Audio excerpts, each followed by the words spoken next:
when I turned around, that was the only thing that was staring at me.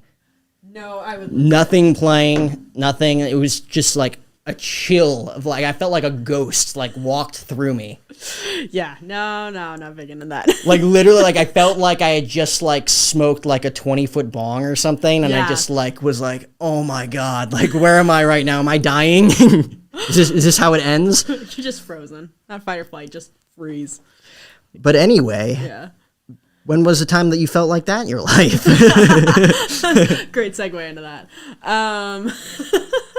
Just like in like on camera broadcasting or just Anything. If you want to stay on topic broadcasting, but I'm interested to hear it all.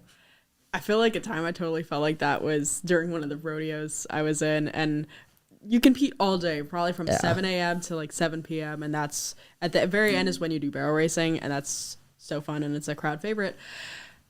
Having competed all day, I totally forgot to eat, which was not a good thing. And I went out to go do my run, and halfway through I'm like, I'm not feeling good. I don't know why I'm feeling good. And then I blacked out. No. And flew off the horse and then almost hit my head through the fence. No, really? Didn't wake up remembering anything. How old were you? I was probably 15 at the time.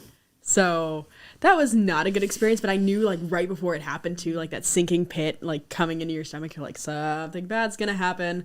And then I just blacked out and it was done. And woke up and don't remember really too much of that. And just from what the stories that people tell me of what happened, because I lived on short-term memory probably for the next 2 or 3 weeks, like just no long-term. It was a nasty concussion. So That's kind of traumatic. it was, yeah, that was the worst fall that I've had. Like with the sport, it's just kind of a danger with it. Sure. It just comes with it.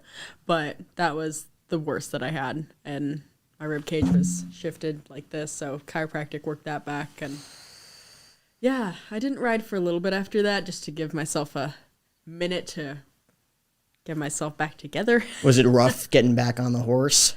I was Literally excited. getting back on the horse? My family was nervous. Yeah. They didn't like that I still wanted to do it, but it's just like anything you love. You know, you calculate that risk going into it, and even if it does happen and you still love it, it's not going to stop What's you. the worst that could happen? Yeah. It's my life motto. Yeah. It's the worst that could happen. Get you in trouble a little bit, but it was worth it. On like that note though, like from a mentality standpoint, like really wanting to like kick ass in this field, whether it be like sports broadcasting, horse riding, whatever the hell you really want to do, like what's kind of like your main drive there? Just main drive knowing that, well, kind of going into this, I kind of dealt with an autoimmune disease for several years that really inhibited me from doing a lot of what I loved doing and kind of put me back in a humbling place, not being able to pursue some of the dreams that I wanted and what I wanted to do at the time. And then I remember thinking to myself, like, if you set yourself to only be like, you're only a set of limitations to yourself in your mind, that's all you're ever going to be. And do you want to define yourself with that? Or do you want to just be able to push past that? And no matter how much it is, maybe just in your mind or from other people, or like, this is all that you can do, see what can happen. You don't